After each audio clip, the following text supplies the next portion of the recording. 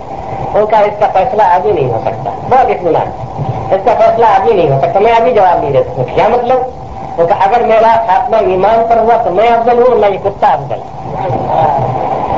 چوٹ لگی اس کے دل. ایک تو اللہ کے ایک مقبول بندے نے کہا تھا, دل پر چوٹ لگی, چلیں کہ ایمان کیا ہوتا ہے.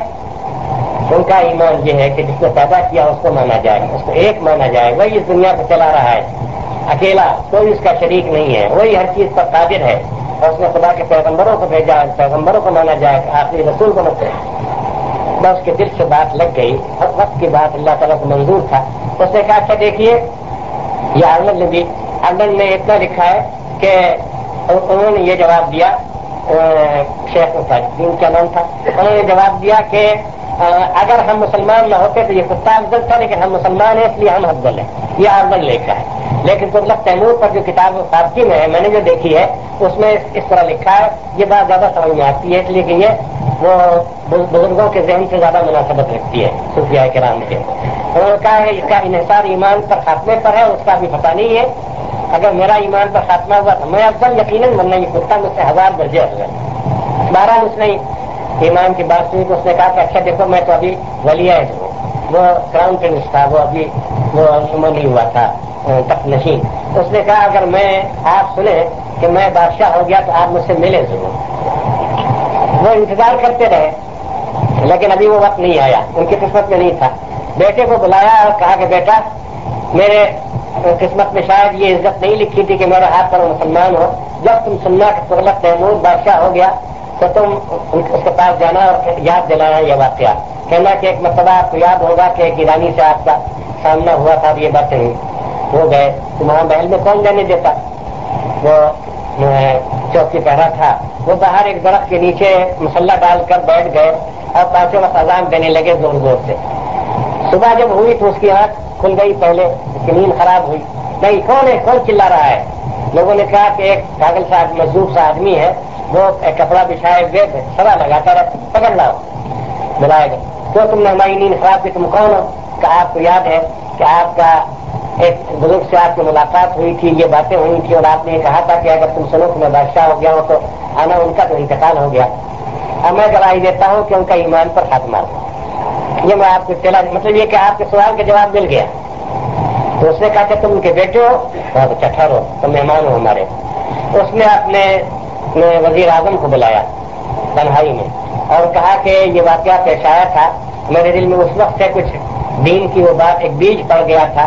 ہم بیٹے آئے ہیں, میں نے ارادہ کیا ہے کہ میں مسلمان ہو جاؤں, کلمہ پڑھوں. تمہارا کیا ارادہ؟ اس نے کہا کہ جہاں پناہ میں تو بہت پہلے سے مسلمان ہو چکا ہوں. میں آپ سے چھپاتا تھا. کباب پھر ہم بھی مسلمان, تم بھی مسلمان. تو لکھا ہے احمد نے کہ پوری کی پوری قوم جو ترکستان میں ہم کاشغر جن کا دارالسلطنت تھا, اور وہ قسم ایل خان کی جو قسم تھی, شاخ تھی گرام جن کی تاتاری, سب کے سب مسلمان ہو گئے.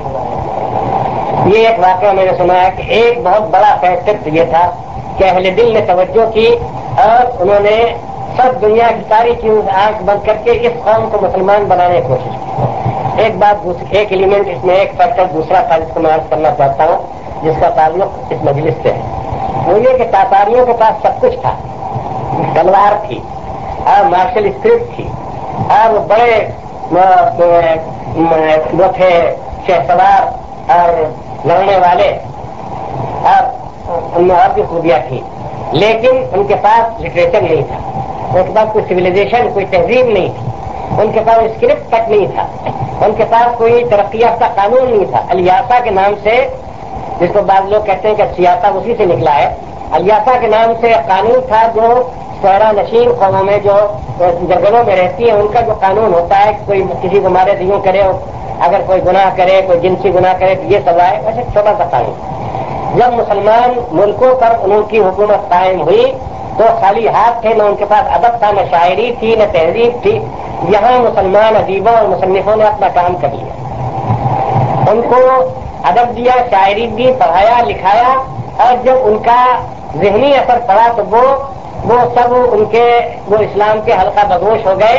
یعنی ادھر دل کو فتح کیا صوفیوں نے اور دماغ کو فتح کیا ہمارے دانشوروں نے اور ہمارے مصنفوں نے اور ادیبوں نے. اس کا مطلب یہ ہوا کہ قومیں صرف تلواری سے فتح نہیں ہوتی, وہ علم اور ہنر سے اور ذہانت سے. اور یہ جو ہے انٹلیکچوئل سلیوری یا مینٹل سلیوری, یہ کسی طرح سے پولیٹیکل سلیوری سے کم نہیں ہے.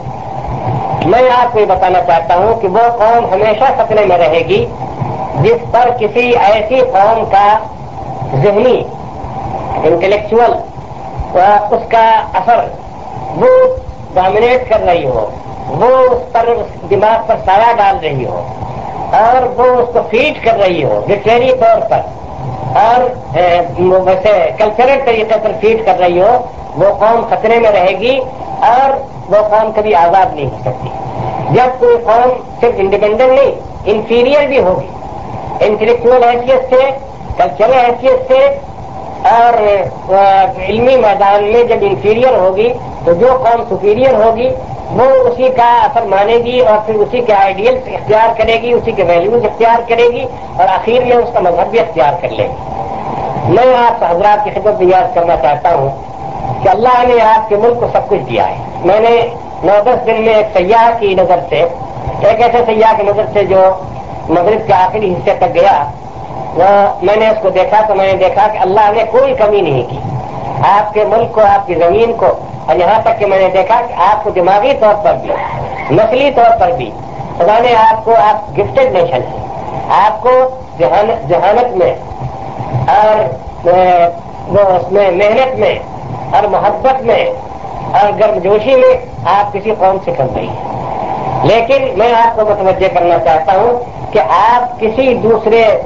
یعنی صرف قومی نیشن نہیں بلکہ کلاس, کسی ایسے کلاس, کسی ایسے سائٹ کے بھی آپ انٹلیکچوئل اور مینٹل اس کی سپیریورٹی کو آپ تسلیم اگر آپ نے کر لیا اور اس سے اگر آپ نے مدد لینی شروع کی اور اس کے خیالات کو آپ نے امپورٹ کیا اور آپ نے اس کو عرض کیا تو آپ خطرے میں. آپ کو کلچرل طور پر بھی, لٹریری طور پر بھی انڈیپینڈنٹ ہونا چاہیے اور 100% آزاد ہونا چاہیے. آپ کی انٹلیکچوئل لیڈرشپ آپ کے ہاتھ میں ہونی چاہیے. میں صفائی کے ساتھ کہتا ہوں کہ کسی دوسرے ملک کے, یہاں تک کہ آپ کی زبان جو بولنے والے دوسرے ملک میں, قریبی ملک میں ہوں, اس ملک میں بھی وہاں کے انٹلیکچوئل کلاس سے, وہاں کے پروفیسرز, وہاں کے رائٹرز, وہاں کے پوئٹس, وہاں کی لٹریری میں ان کی بھی آپ کو برتری قبول نہیں کرنی چاہیے. یعنی ان کا بھی آپ کو بازگزار نہیں ہونا چاہیے. آپ ان کو ٹیکس دیں. دماغی ٹیکس بھی ہوتا ہے, جیسے فائنینشیل ٹیکس ہوتا ہے, دماغی ٹیکس بھی ہوتا ہے. آپ کو دماغی ٹیکس اپنے ہی ملک میں ادا کرنا چاہیے. قریب سے قریب تر ملک اور شہر، مجھے نام لینے کی ضرورت نہیں، اس کو بھی نہیں ادا کرنا چاہیے. یہاں کا جس کا پیسہ باہر جانا غلط ہے، ویسے ہی یہاں کے کسی تاثر کا قبول کرنا، باہر کی کسی سوسائٹی کے تاثر کا قبول کرنا بھی خطرناک ہے. ہاں، اگر آپ کو کہیں کا تاثر قبول کرنا مناسب ہے اور جائز ہے تو وہ مرکز اسلام کا، براہ راست حجاز مقدس، براہ راست حرمین شریفین کا، یا آپ کے جو روحانی مرکز سب چیزیں ہندوستان پاکستان میں رہ گئے ہیں وہ وہاں کے سرین شریف ہے، جو مثلا دہلی ہے، جو مثلا دیوبند ہے، مظاہر ہے، ندوۃ العلماء ہے، جہاں سے پڑھے ہوئے لوگ آپ کے آئے، وہاں سے آپ مدد لے سکتے ہیں، وہاں سے آپ خیالات لے سکتے ہیں، مستعار لے سکتے ہیں اور وہاں سے آپ طاقت حاصل کر سکتے ہیں. لیکن اس کے علاوہ جن کا آپ سے بنیادی اختلاف ہے، جو بالکل جن کے ویوز اور جن کے وہ نقطۂ نظر، سوچنے کے طریقہ، وے آف تھنکنگ، یہ ساری چیزیں آپ سے مختلف ہیں اور کلیش کرتی ہیں، وہ آپ میں ان میں ایک طرح کا تضاد ہے. ان سے آپ کو خیالات لینا، شاعری کا اثر قبول کرنا، ان کے اسٹائل کو آپ کو قبول کرنا، ان کے اسٹائل کو آپ کو اس کی کاپی کرنا اور ان کو اپنا استاد ماننا، یہ ختم ہے. یہ بات میں آپ سے کہنا چاہتا ہوں کہ تاتاریوں نے اسلام کا اثر قبول کیا دو وجہ سے. ایک روحانی لکھے، دوسری طرف انہوں نے علمی اثر قبول کیا مسلمانوں کا. مسلمان بہت ترقی یافتہ تھے، انہوں نے کتب خانے کیا مانی دنیا بھر دی تھی، تصنیفات سے، تحقیقات سے، موسٹ ایڈوانس نیشن. اس میں یورپ بھی مقابلہ اس وقت ان کا نہیں کر سکتا تھا. اس وقت دنیا کی ذہنی قیادت، علمی قیادت مسلمانوں کے ہاتھ میں تھی. تو وہ تاتاریوں کے مخطوط بنے، لیکن تاتاریوں کے علمی طور پر فاتح بن گئے. جو کل کے مخطوط تھے وہ آج کے فاتح بن گئے. تو مجھے یہی ڈر ہے کہ کہیں ہمارا کوئی فاتح ایسا نہ بن جائے جس سے ہمارے عقائد میل نہیں کھاتے، ہمارے تصورات، ہمارے مقاصد سے مطابقت نہیں رکھتے. آپ کو اپنا لٹریچر پیدا کرنا چاہیے، آپ کو اپنا اسٹائل ڈیولپ کرنا چاہیے، آپ کو اپنی بنگلہ زبان یہاں کی ایسی ہونی چاہیے کہ آپ کو مثلاً میں صفائی کے ساتھ کہتا ہوں کہ آپ کو شاعر کے طور پر نظر الاسلام کو ماننا چاہیے اور ساری دنیا میں نظر اسلام کی شاعری کی تبلیغ کرنی چاہیے اور نظر اسلام پر فخر کرنا چاہیے. میں صفائی سے کہتا ہوں کہ ٹیگور پر فخر کرنا اور ٹیگور کو یہ سمجھنا کہ وہ بنگلہ کا سب سے بڑا وہ تھا، ادیب تھا، خالق تھا. آج کل تو خالق کا لفظ استعمال کرتے ہیں، کریٹر تھا، وہ ایک اسٹائل کا اور ایک فلسفے کا، فلسفی کا.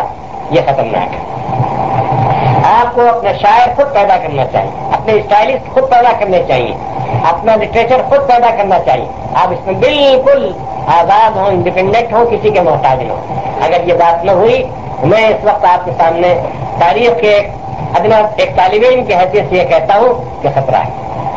اور میں جو بڑی خوشی لے کر جا رہا ہوں وہ اس اسلامک فاؤنڈیشن کے اس ادارے سے کہ یہ اصل میں اس سمت کی طرف یہ سفر ہے، یہ ایک جرنی ہے، ایک سفر ہے اس سمت کی طرف، اس منزل کی طرف جو میں ضروری سمجھتا ہوں ہر آزاد ملک کے لیے، کہ اس کا اپنا ادارہ ہو، اس کے ذہن کا سرچشمہ، فاؤنٹین جو ہو وہ اس کے ہاتھ میں ہو، اس کے پاس ہو، وہ باہر نہیں ہونا چاہیے. مسلمانوں نے، ہندوستان کے مسلمانوں نے، مصر کے مسلمانوں نے جو مغربی تہذیب کا اثر قبول کیا اور اسلام سے دور ہوئے، وہ کس وجہ سے؟ کہ ان کے ذہن کا، ذہنیت کا سرچشمہ یورپ میں تھا، آکسفورڈ اور کیمبرج میں تھا، ہارورڈ میں تھا اور وہاں امریکن یونیورسٹیز میں تھا. وہ وہاں ہونا چاہیے تھا.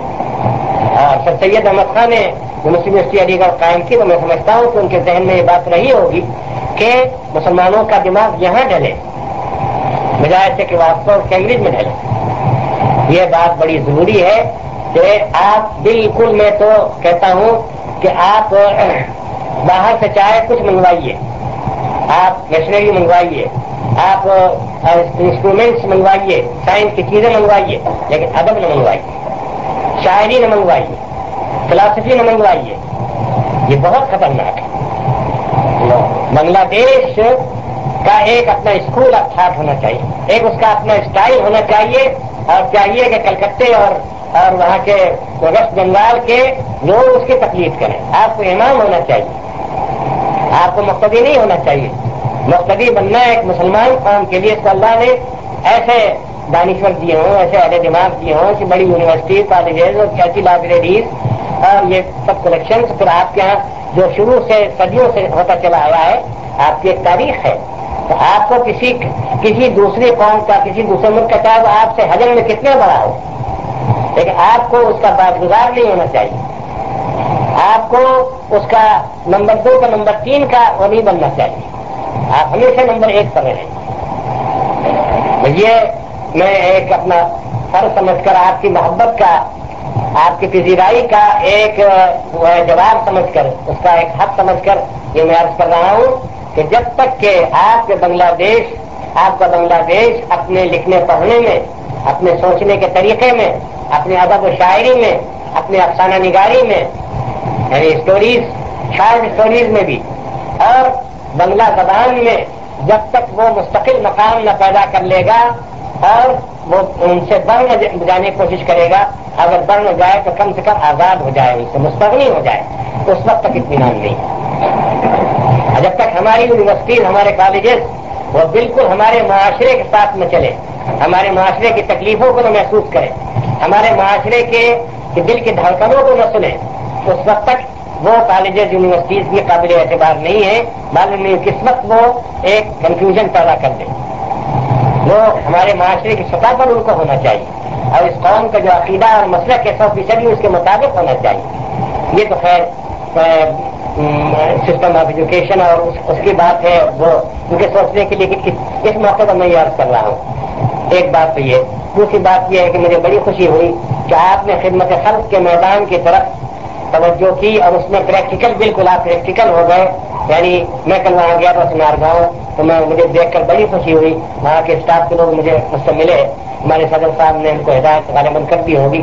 انہوں نے بتایا کتنے پیشنٹ آتے ہیں اور کتنے آدمیوں کو روز وہ علاج کرتے ہیں اور کتنی دوائیں مفت وہ تقسیم کرتے ہیں.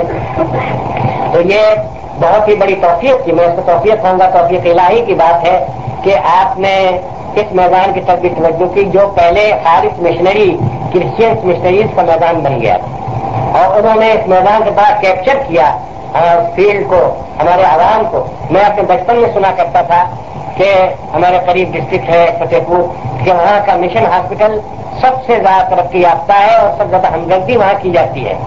اور عورتوں کے ساتھ, عورتوں کے علاج میں خاص طور بہت اخلاق سے وہ سب پیش آتی ہے وہاں کی نرس اور وہاں کا اسٹاف.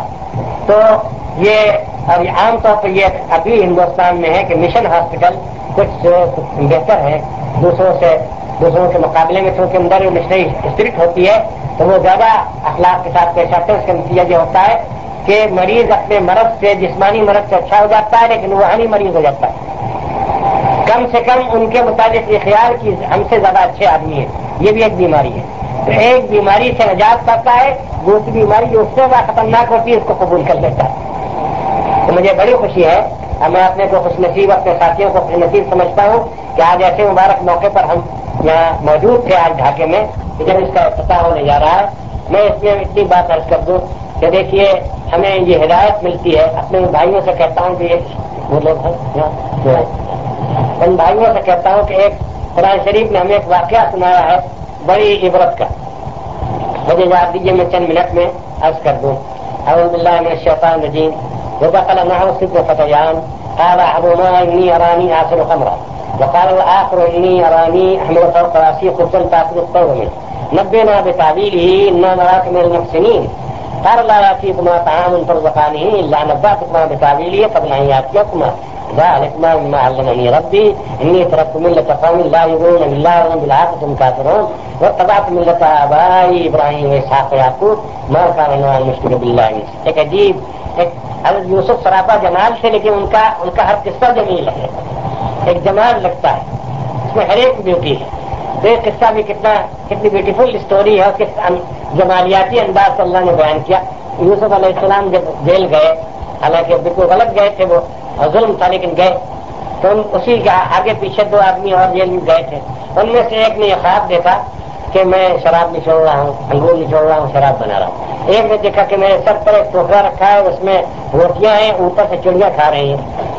انہوں نے تھوڑی دیر میں یہ پہچان لیا تھا کہ اس جیل میں یہ آدمی جو آیا یہ کچھ اور چیز ہے، یہ کسی اور جنس کا آدمی ہے، یہ خامخواہ یہاں آ گیا، کچھ خدا کو اور منظور تھا، یہ وہ پاپی آدمی نہیں، کرمنل نہیں ہے یہ۔ تو انہوں نے کہا بھائی چلو اس سے پوچھیں گے۔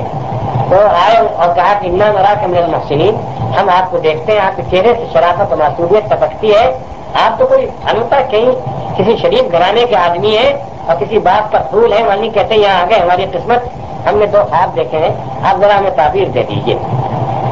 اب یوسف علیہ السلام کی اب حکمت دیکھیے، اور جو ترتیب اسٹیجز جو ہیں اس کے وہ آپ دیکھیے۔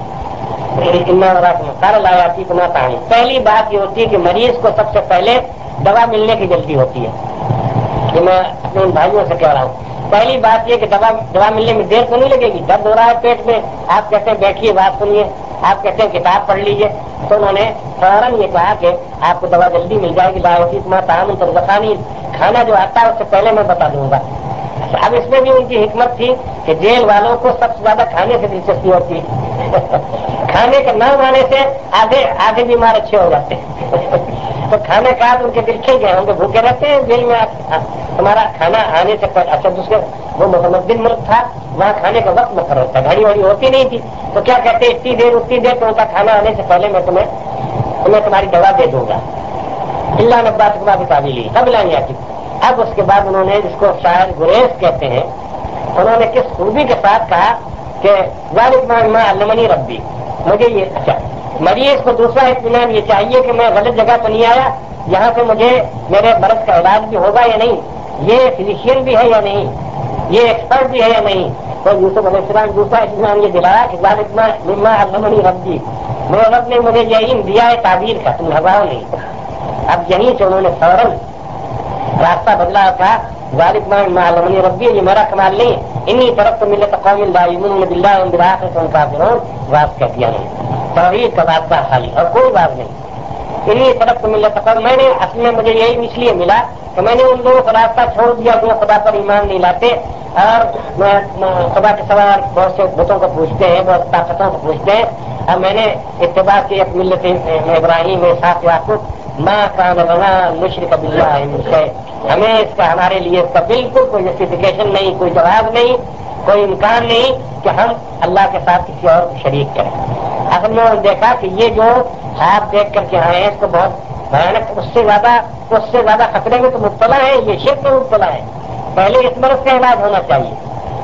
لیکن فوراً بات انہوں نے ختم کی، انی طرف میں اور کہا یا صاحب السجن ارباب متفرقون خیر من اللہ، ارے میرے جیل کے ساتھیوں، پہلے تو محبت کے ساتھ کہا، ارے میرے جیل کے ساتھیوں، وہ بھلا یہ بتاؤ کہ ارباب متفرقون خیر من اللہ، حضرت کہا کیا یہ جھوا بھر ٹوکرے بھر دکھ، یہ ہمارے ایک دوست تھے، وہ ہوٹل میں کھانا کھا رہے تھے، بہت کے بہت غریب آدمی تھے، تو ان کو ایک صاحب ہندویت کی تبلیغ کرنے لگے کہ صاحب آپ یہ مانیے، کہنے کہ ایک خدا کا تو ہر خدا ہوتا نہیں، جھبا پر خدا ہوتا آپ کیسے مترتا ہوتا مجھے پرانے جھبا، تو حضرت یوسف نے کہا کہ جھبا پر جو ہے ارباب متفرقون خیر ام اللہ والواحد القہار ما تعبدون من دونہ الا، اب یہاں جو شعرا ان کو نبوت کے گھرانے کا، ما تعبدون من دونہ الا اسماء سمیتموها انتم، تو پوچھتے کس کو، تمہارے گھروں میں نام ہے نہ کہیں وجود نہ کہیں ان کا پتہ نشان۔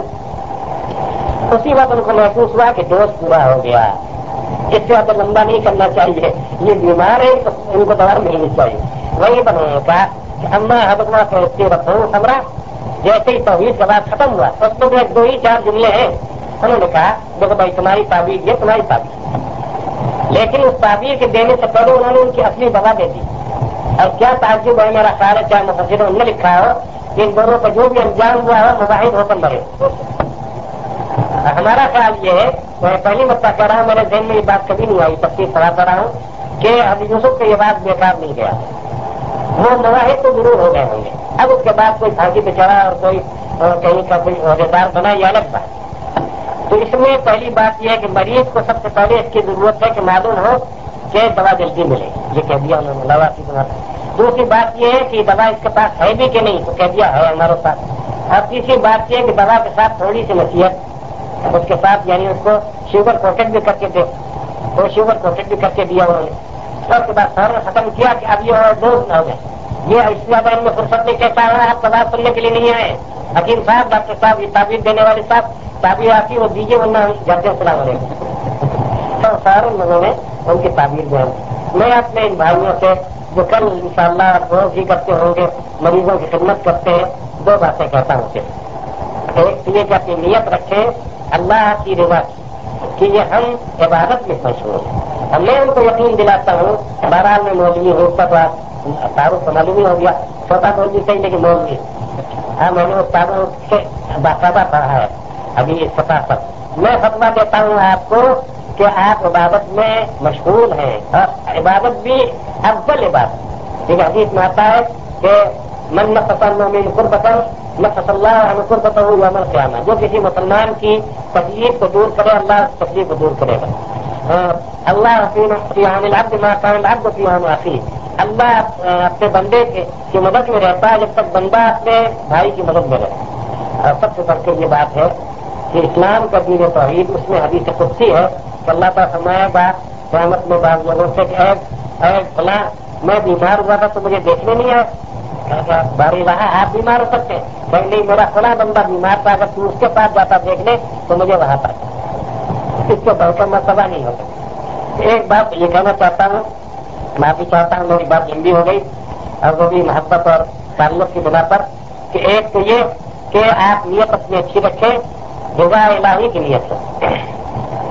آپ جو کام کر رہے ہیں وہ عبادت. اور دوسری بات یہ کہ اس میں تھوڑا سا وہ میں جس کو شوگر کوکس کہا تو میں تھوڑا سا اخلاق بھی شامل کرتے ہیں اور تھوڑی سی محبت اور دین کا بیج ڈال دیں وہ کبھی نہ کبھی کام اتنا ہی کہتے اللہ اللہ شفا دیتا. بھائی سوال میں کچھ نہیں نہ ہمارے ہاتھ میں کچھ ہے. شافی جیسے ہمارے حسنا لکھا کرتے وہ شافی سے پتہ شروع کرتے تو شفا دینے والا اللہ اتنا ہی کہتے انشاءاللہ شفا ہوگی تو اس کے دل میں ایک نور ایمان پیدا ہو جائے گا. میں آپ کو مبارکباد دیتا ہوں اور خاص طور پر صدر صاحب کو اور اسلامک فاؤنڈیشن کے ذمہ داروں کو.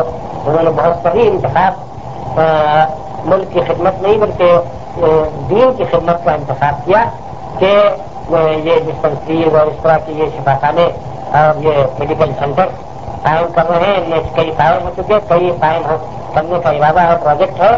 اللہ تعالیٰ اس کو مکمل کرے اور زیادہ لوگوں کو بجائے اس سے کہ وہ ملٹری ہاسپٹل میں جائیں وہ اور جائیں کئی سادنا وغیرہ میں جائیں وہ آپ کے پاس آئیں. وہ ہمارے مسلمان ڈاکٹروں کے پاس آئیں دوا بھی پائیں دعا بھی پائیں اور شفا بھی پائیں. روح کی جسم کی دوا روح کی شفا. آپ کے اخلاقی سے بہت کچھ متاثر ہو جائیں گے. اب میں اس میں یہ نہیں کہوں گا غیر مسلم بھائیوں کے ساتھ بھی آپ ایسے ہی اخلاق برتے کوئی فرق نہ کریں اسے مدد کوئی تکلیف نہ کریں. ان کو بھی اللہ کا بندہ سمجھے اور سمجھے اللہ نے ان کو بنایا ہے اور ان کے اچھے ہو جانے سے اللہ ان کا بنانے والا خوش ہوگا اور ہمیں اس پر ثواب ملے گا.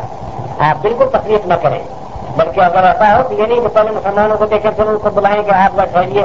یہ نہیں یہ بھی ان پر محسوس ہو کہ آپ کوئی فرق کرتے ہیں.